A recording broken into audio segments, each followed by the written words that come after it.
Okay, so good afternoon, everyone. We're going to start now our Games Day with a presentation from José Teixeira. Give it away. Thank you. Round of applause. Everyone. Hello. I have to take this. Hello, everyone. My name is José Teixeira. I'm here from Lisbon, from the outskirts of Lisbon, from the south side. Anybody from the south side? Margem Sul? Lovely people. You are the best. Anyway, I'm here to talk about how some random guy from the outskirts of Lisbon ends up having a career in game dev. The title of the presentation is sarcastic. I don't blame them in the sense that I know thanks to them. No, they hated that I was playing video games. As I'm sure most parents, they had no idea that video games could actually be a profitable business and so on. So, you see the child playing video games all the time, like, stop playing and go study and so on. So, yeah. Anyway, this is meant to be a very sort of casual conversation. If you guys have any questions, ask, no problem at all. I'll be more than happy to answer all of them. And I hope to keep this entertaining. And for that, don't worry, we're going to have boobs. So there's going to be, it's going to be fine. So, first, like I mentioned, I'm a local boy, as they say. I was born in the south side, near Cova de Piedade. I grew up there. It's a lovely place to grow up. You've actually seen it recently because Blade Runner was actually filmed there, which is a lovely location to grow up in. It's filmed on location. Few people know this. It's an actual fact. But I was very lucky, though. I was very lucky growing up. I can't complain. I was born in 1980, which, yes, means I'm getting a little bit old. But it also means that when I was growing up, I was able to witness almost every console when they started becoming kind of mainstream house things. So I didn't have all of them because, of course, my parents were very hesitant in buying me consoles. My parents did that trick where they went like, if you have good grades at school, we'll buy you a console. So I had excellent grades at school, so they bought me the console. So the first console which I have was actually this one on the top left. I don't know if any of you know this console. It's called the Atlantis. It was a terrible copy of the Atari 2600, which was one of the very first consoles. It had like a space to put a cartridge, but it actually never really had any cartridges because it just had like an internal memory with like 100 and something games. Anyway, it was good fun. And then somehow I was able to have friends, and all of my friends had different consoles. I now realize that when I was a child, I did a kind of console Tinder type thing. Like if you had the same console as me, I wasn't really interested in being a friend.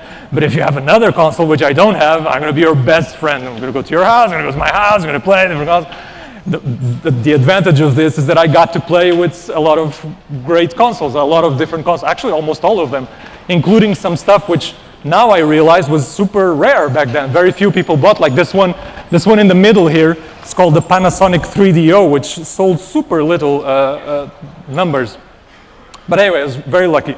But again, I was a child. I didn't understand that this could be a job, that actually, there were adults doing video games as a job and getting paid for it. And it wasn't until 1995, I was 14 years old, I was almost 15, and my parents, after a lot of begging and lots of good grades, they bought me a PlayStation. And this was the beginning of games in CD-ROM format. So the advantage of having games in CD-ROM format is that you could have full motion video. You could have like full screen, full motion video. I mean, it was very highly compressed. It was like these very compressed MPEG files. But then some game came out called Need for Speed. I know this sounds silly, but this game back then was like, whoa, Need for Speed, awesome game. And the PlayStation version of Need for Speed, when you finished the main campaign, let's say the single player challenge, championship, whatever you want to call it, you saw the credits of the game, and we're all gonna die. No, you saw the credits of the game, and while the credits were running, they showed a making-of video of the game. And this was actually the first time that I ever saw a making-of video. This was the first time that in my head this clicked, that, oh, wow, this is actually a job. There are people having design meetings, somebody's modeling the tracks, they're, play testing, this guy is burning CDs in like a bunch of CD burners, CD writable things. This was mind-blowing. I mean, I already liked this kind of 3D stuff, 3D modeling and 3D art before, but after seeing this, I was really quite obsessed with it. But that's the thing, I mean, I was a teenager, this was the late 90s. It's Portugal, there is no game dev in Portugal. How do you get, there's no way to get into this. And so I thought, okay, so I thought maybe I actually consider studying here in this university for a while, but actually I really liked, okay, besides games and 3D art and so on, I actually really like design. I still do, I still like design to this day. So I thought, you know what, maybe I'll study architecture. It's kind of a generic thing. Architects can be many things. There's a guy that makes porn videos that is an architect. You know who I'm talking about. Anyway, they can be many things. So, you know, architect is kind of like a generic artist guy that can do whatever. So yeah, so I decided to study here in the Faculty of Architecture. And yeah, I mean, okay, I get sometimes people ask me about this. Okay, sometimes people ask me about like, okay, so you studied architecture. Yes. So you're an architect? Well, I mean, I have a degree in architecture, but I can't actually practice architecture because I'm not in the order of architect something. So did you ever do architecture? Nope. So did you just waste 6 years of your life? Like 5 years of studies plus another year of internship for like, then you started doing something completely different? Well, that's a difficult question to answer because it's like, I mean, it's like this. Yes, I could quit on the second year of university. I kind of knew, yeah, I'm not going to do architecture. And I don't know if any of you have the same similar situation, that you have kind of an existential crisis that you're studying something, but you're thinking, okay, it's not that I don't like what I'm studying, but I'm not sure if this is what I'm going to do for the rest of my life. I'm not sure if I made the right choice. Anyway, I can only give you my perspective. You know, I could have left and just started earning money and crazy and so on. But okay, I decided to stay for a couple of reasons. Well, one of the reasons is actually that the people that I met during my university are actually very good friends. We're friends to this day. You meet very important people during your university years, and actually some of those people are quite directly connected to my career in game dev. It's actually kind of thanks to them that I made it. And you get to do, you know, a lot of this, which is nice. You have time to do this kind of stuff. But the most important thing, though, is that you can't waste time. Like, okay, I realized, look, I'm not going to do architecture. So you have, I mean, I had quite a bit of free time. You had this big, I don't know, summer vacations, and you had some days you have few classes, so you go back home earlier, and so on. So you kind of studying. Back then, there was very little access to the internet, like tutorials online, which now are available everywhere. So I was like reading books about 3D Studio Max and so on. So it was really, really a very long time ago. But you know, you take advantage of free time and at least try to work towards the thing that you would like to work on in the future. And then when I finished my university, I worked, well, I quit architecture, right? I never actually did architecture. I did freelance stuff. I actually became a 3D Studio Max teacher in some small schools. And I worked on a company called Elusive, which is actually here in Lisbon. It's downtown Lisbon. And they do kind of commercials and advertising stuff for television, music videos, and so on. It was great fun. It's very demanding, but it's actually really fun because every couple of weeks you're doing something completely different. So you get, after a few years, you get a really nice portfolio. So then, through, again, by a series of accidents, I had the opportunity to move to Poland. And I met some Polish people, and I thought, well, actually, I know that in Poland there are game dev studios. So maybe I can go there and try it out. I don't know. I try like a small risk. You know, if it doesn't work, I can just come back and keep doing the advertisement and so on. So I'll try. So in 2009, I moved from beautiful, sunny Portugal to lovely Poland. Anyway, no, actually, I'm kidding. This is very unfair of me. Poland is actually really lovely. Like, I could give you an example. This lovely thing that looks like an exotic destination or something. It's actually on the north of Poland. It's just the north coast of Poland. I go there almost every year, actually, on vacation. It's really great. And fun fact, it's called hell. Another fun fact, if you go there by bus, you take the bus number 666. So yeah, so the Polish people do have a sense of humor. It's really great. It's genuinely really great place to live. It's cold. It's minus 15 there now. Let's forget about that part. Anyway, there are a lot of studios in Warsaw in particular. There are a lot of these kind of big studios. I send an email to all of them. I went there like on January 2009, and I started sending an email to all of these studios. And there are still more nowadays, smaller studios as well, started making kind of indie games and so on. It's a big place for game dev, actually. I was even surprised how many games are made in Poland that we don't even realize. So I tried sending an email to as many studios as I could. And then what happened? Now, look, I'm Portuguese, like I said, and we, the Portuguese people, have something. Many of us, I would guess, have something that is very exclusive to the Portuguese people. I apologize to the international guests that are watching this, because this is something that's very dear to us. It's called caga fenomenal. It's a very technical term. I don't want to bother you with the scientific definitions of it. But in English, it translates to phenomenal poop. So it basically means that you got lucky, getting lucky. I got lucky, right? I've had phenomenal poops sometimes. I'm having a phenomenal poop right now. This doesn't sound so good in English. Anyway, People Can Fly wrote back and said, look, we understand that you don't have any experience in video games, which is something that I've always thought was a little bit stupid, that these kind of studios usually demand previous experience. So how are you going to get experience if you don't get in the studio?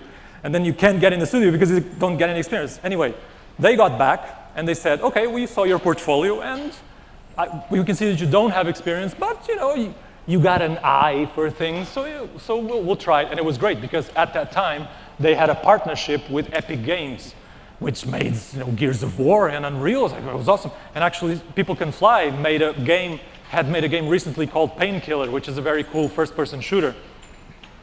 And so they said, okay, we'll send you an art test, make some visual effects for a weapon, send them back, and we'll let you know how it went. Could you please play the video if you can? First one, let's see if it works. Yes, it works. So yeah, so they said 2 firing modes. Weapon has 1 firing mode, fires the beam, and then it has a secondary firing mode, which is the other video, which shoots a grenade, and then you shoot the energy grenade, and the grenade explodes. And yeah, so 2 modes, shots. These videos are exactly 9 years old. This is exactly the videos that I sent them. And so they looked at it and went, yeah, okay, we'll get you a job. All right, we saw you can learn how to use the Unreal Engine, and we can learn this kind of stuff. And holy shit, I was working in game dev. I don't even, what happened, how is it possible that I'm here? And it was still very hard to believe that I actually made it to this thing, because again, it's like up until a few weeks before this, it felt impossible for me to join game dev. It felt like this kind of crazy. There's no way I'm going to join game dev. And all of a sudden, wow, I'm working with Epic Games? What? And it was great. It was fantastic. It was really great. I worked on the game that they were working on at the moment, which is called Bulletstorm, which is this crazy first-person shooter. Then I actually flew to the United States, to the headquarters of Epic Games, and I helped them with Gears of War 3, and then we did Gears of War Judgment and Infinity Blade 3, and I actually helped doing some of the demos in the Unreal Engine before I changed jobs. And it was great. So for example, working on Bulletstorm. Bulletstorm was almost a dream for visual effects artists. I mean, the whole point of the game was this crazy first-person shooter, very over the top and so on. I was like, okay. So, you had a designer that came to me and said, hey, José, we got an idea. So, there's going to be a weapon, right? And the weapon shoots this thing, and this thing spins really fast. So you shoot the weapon, and you hit a guy, and the weapon keeps spinning. So there's like blood everywhere, and pieces of body. It's like, yeah, sure, let me just go to Google and Google blood explosion, pieces of body flying, blood, gore, explosion, guts flying everywhere. My Google search history is not the best. And then they said, they went even more. They went even one step forward. It's like, okay, so here's another idea. How about if we kick the enemy first, he'll fall on the ground, and then you go behind him, and you shoot him in the butt with this, and he keeps spinning, and it's like poop and blood and things like.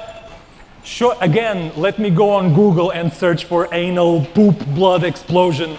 I'm sure it's going to give lovely results. I'm sure it's going to be fantastic. I'm so proud of my search history on Google. Anyway, this was great because, oh, there's some warning there. No problem. Oh, you have to click on the presentation? Oh, okay. So this was great because the famous website Kotaku picked up on this and wrote a story back in 2011. And the story was called Tearing Apart Assholes is a Dirty Job, but Someone Has to Do It. Who is responsible for rendering an asshole torn apart by a power drill? Meet People Can Fly special effects artist José Teixeira. Woohoo! I'm sure my parents were so proud. So proud. And this was the first time that I appeared in anything kind of media related and so on. Again, fantastic. But yeah, I mean, I'm joking, but it was actually good fun to work on. I have a little video of the stuff that I made while working at Bulletstorm. While working at People Can Fly, sorry, Bulletstorm and Gears of War. You can play the video. Could even put it on full screen if you want. It's just basically explosions and blood everywhere and some crazy amount of stuff. It was good fun. And most of all, it was actually a very good learning experience. You get to work with Epic Games, basically. You know, they make the Unreal Engine, so they know it very well. Whoa.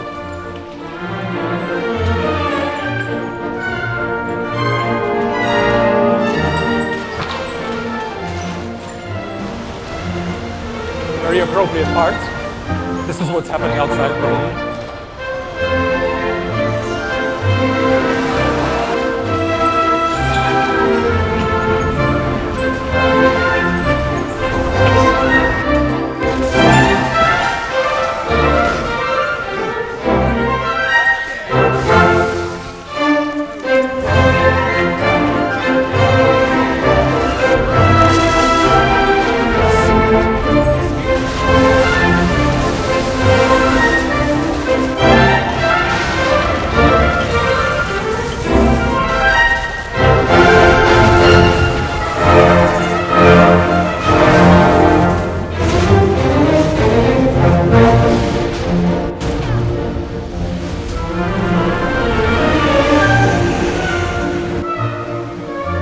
Nowadays evolve so fast that when I look at this, I'm like, oh, it's so old.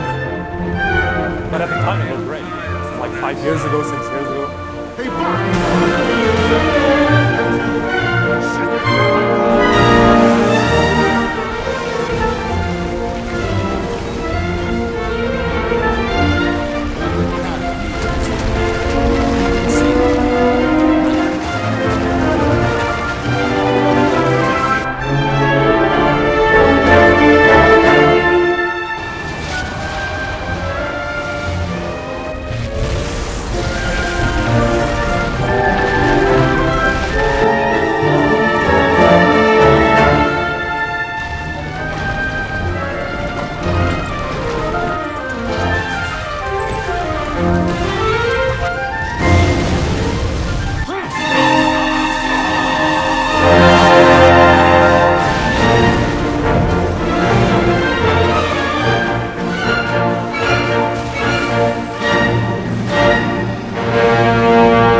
fun. So yeah, it was a great experience. It was 4 years and a half, more or less, I worked there, and it was really lovely. And then a little company called CD Projekt got in touch with me. We're working on a Witcher game, which back then looked still very much like a work in progress. And I really liked The Witcher 2. I played The Witcher 2, and I was actually really interested in working on the big kind of open world role-playing game. So this was great that they got in touch with me. And they had, at the time, only one visual effects artist doing the effects for the whole game, which is crazy when you think about it. It's such a huge game. Only one person. I will be the second one. It's still a lot of work to do.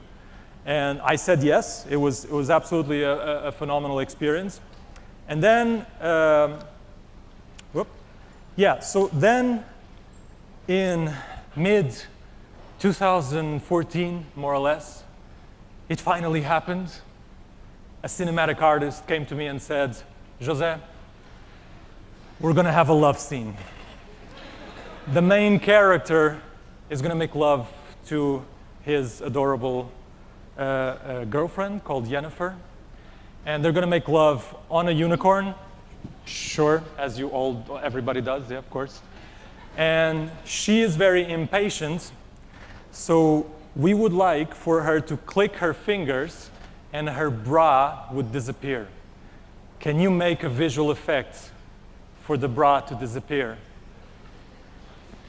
Yes! Yes, I can. I've been preparing my whole life for this moment. Every single visit to a porn website suddenly becomes research. Yes, of course I can make a bra disappear. Boobs. No. Hey. No, don't clap. This is a serious business. Boobs. Anyway, and it wasn't enough. On the second expansion of The Witcher, they came one more time, the cinematic guys. I love the cinematic guys there. They came and they said, José, we're going to have another sex scene. Sure. This time, they'll have sex in the clouds. Sure. And there's a few shots where we can't really hide the stuff. Can you make clouds that hide the genitals? Again, I'll need some extensive research on the topic, but yes, sure, I can try. I'll research it and I'll let you know. So yeah, it was. I'm joking, but it was great. I mean, working on The Witcher, as I'm sure you can imagine, was a fantastic thing. We all kind of felt that this game was going to be great, even when it was still at a very early stage. It's like, yeah, this really has big potential, this game. And a lot of people worked on it. A lot of people, well, when I say a lot of people, the team was 150 people, which sounds a lot, but actually, for the size of the game, actually wasn't that big. And everybody worked a lot. Everybody, let's say, invested a lot in the game. Everybody contributed a lot to the game, and it was great. It was a genuinely great experience. I have another video. There's lots of spoilers, so if you haven't played it, you have to cover your eyes. But it's just a small sample. It's a fairly long video. We don't have to watch it all, but anyway, it's just a small sample of just all the stuff. Some of the clouds, by the way, are from Costa de Caparica. I came here on vacation. I made some pictures. And like the clouds that you see on the sky, these ones, for example, they're clouds from Costa de Caparica in Portugal. So yeah, so even with 3 visual effects artists, it was just too much. It was like a crazy amount of work for each of us. We all had kind of our specialties. One guy did mostly like combat and gameplay effects. I did some cutscene effects and environmental effects, like the weather and clouds, the type of stuff. And the other guy did lots of like story effects and other stuff. It's a lot of, it's a huge game, as I'm sure you can imagine. And it was a lot of fun. Even besides all the sex scenes, it was still great fun.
fun thing. No boobs this time. You saw the ones already. But yeah, it was, I mean, you can imagine, it was great. It was genuinely a really great experience. The game was great. We all, like I mentioned, we all invested quite a lot in it, like personal investment in the game. And it paid off. It was a huge success. We were all very impressed. And it was really great. And on top of that, whoops, I have to click. And there's even more, because on top of that, CD Projekt found out that I have, again, a talent that is very, very specific to the Portuguese people. Again, I apologize to our international guests, but this is something that really only the Portuguese people can do very well, and that's called encher chouriços. And it's in English, it's stuffing sausages, which doesn't really sound as good. It basically means that you can make conversation. And so they found out that I can stuff sausages very well. And so the marketing team from CD Projekt Red invited me to actually participate in the marketing of The Witcher Wild Hunt, which is crazy. I was like, what? But don't you have, usually you have very specific people to do that. You have like marketing people and PR people who are very trained to give very specific answers that don't give any spoilers. But they actually just told me, hey, just go. Ask questions, don't tell anything stupid. Just go and answer questions. It's crazy. This was crazy. This was probably the most fun. I'm eternally grateful to CD Projekt Red for this opportunity, because this one was crazy, incredible. This one I actually never expected to do. I wasn't even, that's the thing, with game dev, I was hoping to work on game dev, but I didn't think I was gonna do it. This, doing the whole marketing stuff, this I completely didn't even think that was possible, because there are specific teams to do this kind of stuff. Yeah, there are specific teams to give interviews and so on. And CD Projekt Red decided that for The Witcher it would be nicer if they send out the actual artists and the actual developers to answer questions and to give interviews and that kind of stuff. So yeah, I mean, it was an absolutely amazing experience. I still worked on their next game for a little bit. It's called Cyberpunk. You probably heard about it. I'm sure it's going to be really great.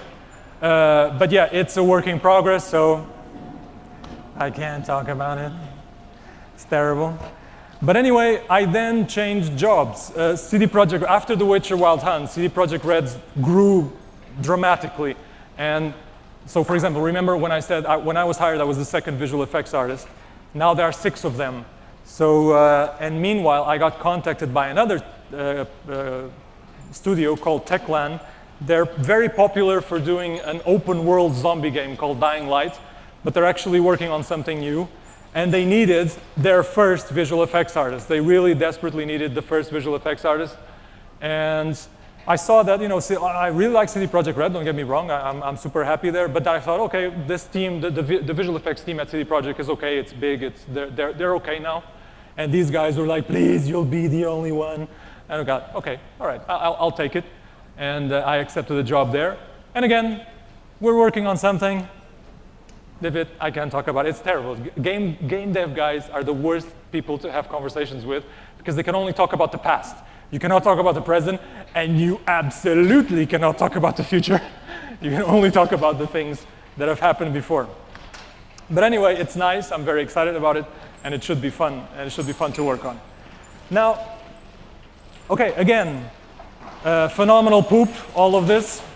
I got very, very lucky, and it's great to work in these big studios. Although, I have to say, there's a new type of game that's kind of like becoming more and more popular lately. It's the type of like slightly smaller, but still very high quality game. It's like it's not a AAA Grand Theft Auto something, but it's still a very cool game. It's cheaper. It finishes quickly, it finishes more quickly, but it looks very good. It's still a very high quality product. And it's usually done by very small teams. These 4 games, they're actually done there in Warsaw, in Poland, I think. I think it's in Warsaw, all of them. By very, very small teams between 5 and 15 people or some, just a bunch of friends getting together and making a game.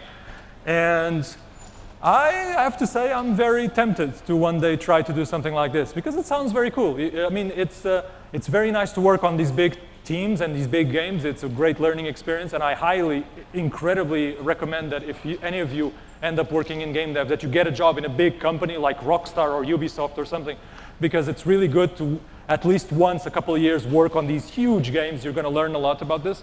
But then, getting a group of friends together and making a game, that's cool. It's a cool concept. And it's something that maybe I would like to try in the future. It's still, mind you, this is still very, this is me planning way ahead. Obviously, it's not going to happen for a few years. But who knows? It would be great. And it would be even great to do it here in Portugal. Who knows? And, maybe do a little bit less of this and a little bit more of that, which is also nice as well. And yeah, but this is still very far off. Again, the point which I really need to make is, like I said before, until a few weeks before I actually started a job in a game dev company, I really genuinely did not believe that that would ever be possible for me in my life.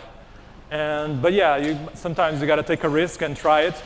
The whole thing that studios usually ask about people having a previous experience in games, that rule is not very enforced. That rule is, they're more than happy to hire somebody new and teach them about all these new things. And who knows, taking another risk in the future, I'm very hopeful about it. And yeah, that's it from me. Thank you very much. But if you have any questions, please. Yes, there's lots of questions. Thank you.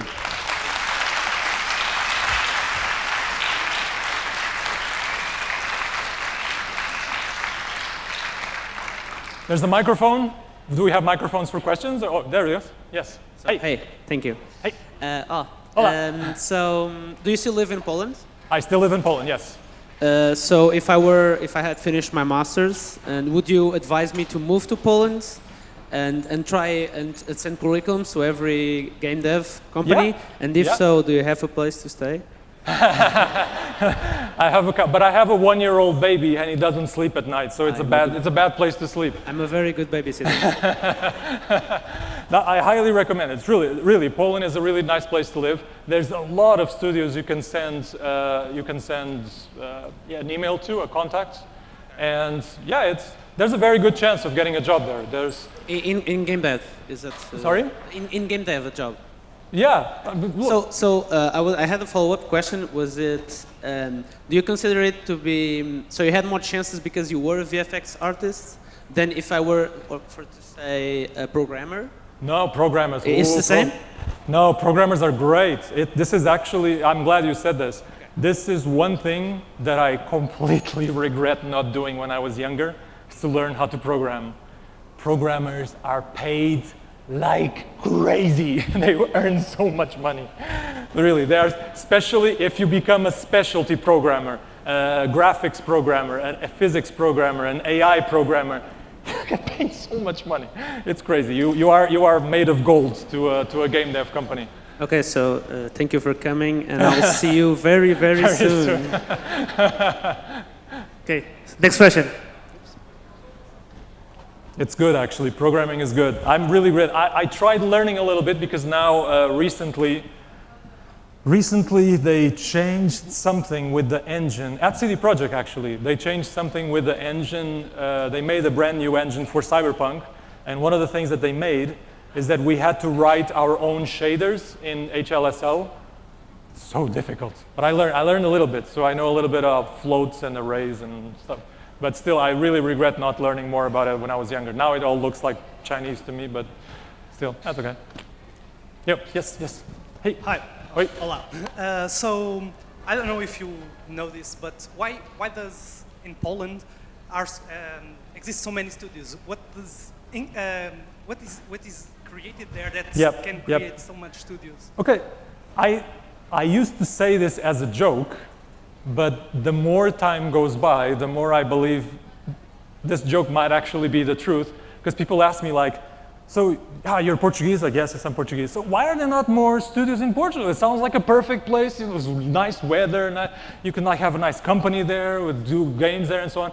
And I jokingly say, it's the weather is too nice to sit home on the computer, and so on and so on. And I don't know how to explain you this, but most of the studios started the same way. Some shitty cold winter, and you can't go outside because it's -20, so you sit home and you make a mod for the Quake or Unreal and so on, and then that mod becomes an independent game, and then that game creates a studio, and that studio starts. So I don't know if it's connected with weather. It's a very stupid conspiracy theory that I have, but it seems like that because it's Poland, it's Sweden. Sweden has lots of studios. They're all really great as well, DICE and Machine Games and Starbreeze and all these other massive. Well, Sweden is also a very nice place to go and try to look for a job because they have lots of studios there and the quality of life there is excellent, of course. But yeah, I have no idea. I truly have no idea.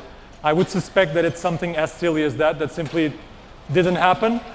I see that now in Portugal it's changing, and I'm really happy that it's changing, that you finally start having some studios here. There's now I keep seeing online that there's commercials for the new Dakar game, which is being made here by a company in Porto, which is excellent. I'm really happy for them. And I hope this trend continues because, come on, it's like I keep telling everybody, this would be the perfect place to have lots of studios. It's the perfect place to live in. Beautiful place, beautiful food, beautiful weather, and there's no reason why it's not more of them here. But yeah, maybe it's the vodka as well, I don't know. It's probably the vodka. Hey, wait. So, again, maybe coming back to his question, but more specifically about programming itself. Do you, by any chance in Poland, do you have people who work as technical artists? Technical art, yes, Yeah. absolutely. We actually, I have to annoy technical artists a lot because they do things that are necessary for me. So, for example, for The Witcher, we had technical artists. What did the technical artists do? They did lots of stuff. They did the weather system, so they did all the clouds. I did the clouds, I did the cloud effects, but they did, let's say, the system that changed from nice weather to rain from thunder, all the systems. They made the water. They're like, technical artists is actually a very interesting job. It's probably one of the most interesting jobs in the game dev because you are exactly in the middle between a programmer and an artist. And you make super, super cool stuff, like super really, like all these kind of major systems, like lighting systems, shadows, etc. The shaders, the materials on the objects, some of the post-processing, all these systems like water systems, weather systems, physics and everything. Now lately, just before I left CD Projekt, the lead technical artist, he was working a lot with Houdini, making a bridge between our engine and Houdini so that we could create things in Houdini and immediately import them to our engine. But that meant creating kind of a bridge between the two programs, and that's something that a technical artist would do. It's a very, very cool job, very interesting job. And what would you advise to research? So in my case, I'm familiar with shader programming. Yep. But I'm trying to get a bit of sense of the art sense, like the colors and the design and all that stuff. What would you recommend to I'm also interested in virtual effects, for example. There is, it's very hard to say. There is, the technical artists that I've worked with, they're very good with C++, I guess. They program C++.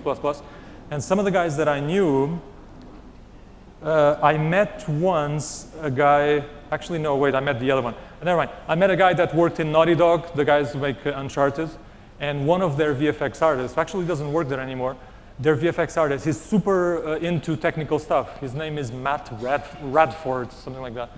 And he actually goes home and he practically has builds his own engine by himself. He's crazy. He's completely crazy into this kind of graphics programming and so on. But he does, I guess, it's very hard for me to tell you where to start. I don't really know. But I guess doing systems like if you do, like I mentioned, water, or like sky, a physically based sky that like changes from morning to afternoon to night and so on. That kind of stuff is the stuff that technical artists usually make. Materials, some kind of very specific shaders or something, or some kind of very weird post-process material. You could try playing with graphics and doing something that is not possible to do, let's say, by hand without a little bit of programming in the background. Oh, I can tell you another example of something that a technical artist did. A technical artist in CD Projekt did the ripples when you walk in the water. When you walk in the water, you create these little ripples around you. That's physically based. That's something that a technical artist would do.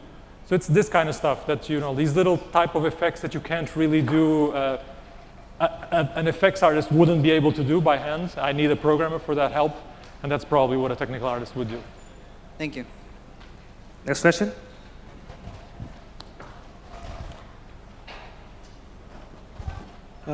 So why did you go into visual effects instead of designing buildings since you were an architect? I actually, I liked visual effects. When I moved to Poland and I sent the email to all these companies, I didn't really specify that I wanted, because actually, again, I didn't know. I didn't understand that these game dev studios have specialties. So I was kind of this 3D generic guy. I do a little bit of everything, a little bit of visual effects, a little bit of modeling, a little bit of animation. And then it was actually already when I was in the interview at, I was doing an interview at People Can Fly, that they asked, so what do you want to be? I was like, what do you mean? Well, you want to be what, an animator, VFX and so on? I said, ooh, explosions. Okay, VFX. It was decided like on the second, going like, oh, I like explosions, so VFX, can be VFX. And I don't regret it, but it was very, at the time I had no idea that I needed to have a specialty. I mean, even if you have a specialty, once you are actually working in there, you can actually do more than your own specialty. And often people do. People do more than their typical responsibilities. But yeah, I really liked it. And at the time, it felt like the best option. And I'm actually glad that I chose that option because visual effects artists are rare. So they're pretty rare there's only a few of them. So it's good if you want to guarantee that you have a job always somewhere. It's good to have a job that few people have. Actually, technical artist is also rare. And programmer is also rare. Yeah. Any more questions? No? Okay. So Jose will be... Oh, there's another one there? Up in the... Oh, over Sorry. there. So far away.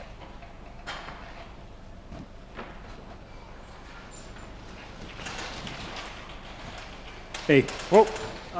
so there are approximately 11 billion new games. I can't hear, sorry. Can you hear me now? Yeah. Oh, Okay, yeah. so there are too many games. Yes. Do you agree with that? Yeah, a lot. So is it worth taking the risk, if you're not already part of the industry, to slowly get formal training, I suppose, in the field?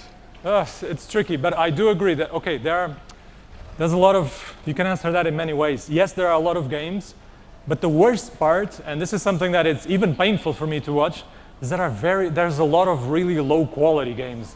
Like games made just to try to get money. Like they're very evil games, these kind of games that force you to pay lots of microtransactions and so on.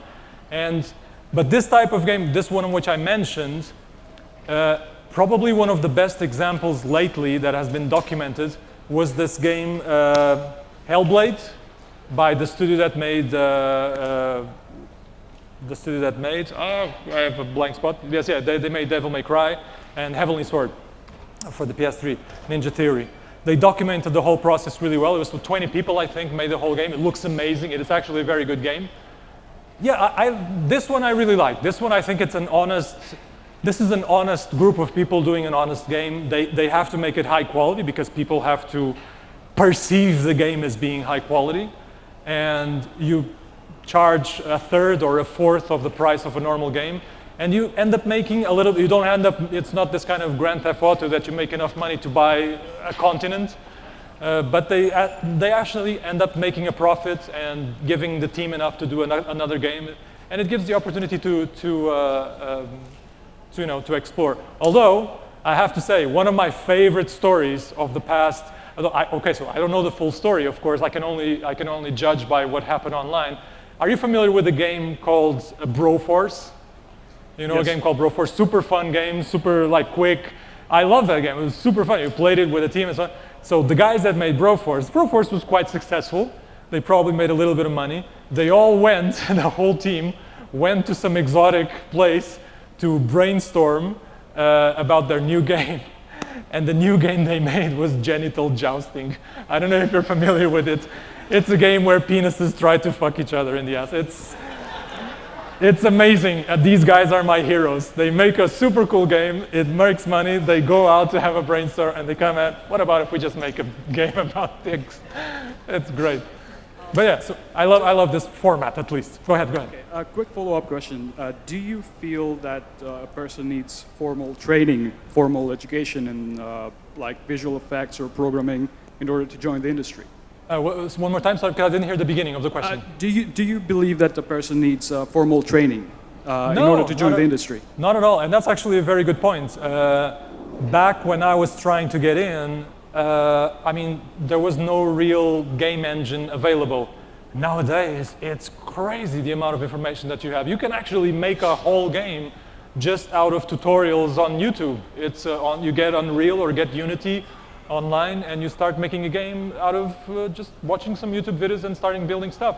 It's really an amazing, time to get into the industry and to do some really cool stuff. The thing is that in the industry, I can give you an example of a guy who became super popular. He worked with me at People Can Fly a long time ago, and he became he's a modeler, he's a 3D environment artist, and he became very, very popular because he made an entire environment using just one texture. So it was like one texture, and he made the texture generic, and each channel of the texture, the red channel had one texture, the green channel had another texture. He made like a trick so that the whole environment uses just one texture, which is a very clever trick, and it's something that game development likes because it means it saves memory. You don't have lots of textures and lots of shaders, and so you just have one shader, one texture. And this guy became super famous. It got picked up on lots of different websites, and this guy got tremendously famous thanks to this. It was a very clever way of working. It was like something that he did that was very clever. And this is something that you can apply if you're trying to apply for a game dev company. Yeah, they're always going to ask you, depending on what you're trying to apply for, they're always going to ask you, like, how expensive is this? Can this run on consoles? Can this run on the PlayStation and the Xbox and the Nintendo Switch and so on, which are less powerful than a PC? It's always the most important stuff to bear in mind. And, but yeah, nowadays, the access to information is excellent. You completely don't need any kind of training to get in. And I mean, it's great if you do have it. You'll get an advantage probably, but you definitely don't need it. You wouldn't call it a requirement, basically. Yeah. Thank you very much. Thanks, man.